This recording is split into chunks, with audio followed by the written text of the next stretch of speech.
Hey everyone, it's Tammy Lee from Tammy Lee Tips, and I just checked in to the Loews Portofino Bay Hotel Resort at Universal Orlando Resort, and I wanted to give you a look around the room.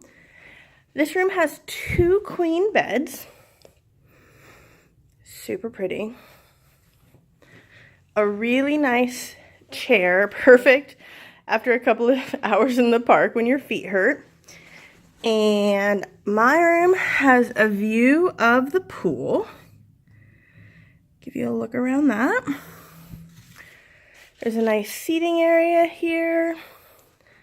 Flat screen, lots of drawers.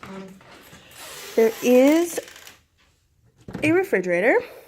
So if you want to keep cold water, anything like that, perfect place. I will tell you that water is $7.50.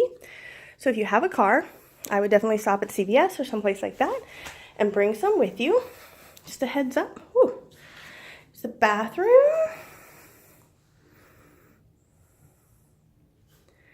One nice thing about the Loews Portofino, bathtub. So after you've walked around the park, like today I've done 15,000 steps already, you can come back and take a soak and relax. There is also a Starbucks on site here and a ton of great restaurant options, robes, extra bedding, and a pretty good sized closet, along with an in-room safe and iron. So again, this is the Loews Portofino Bay at Universal Orlando Resort.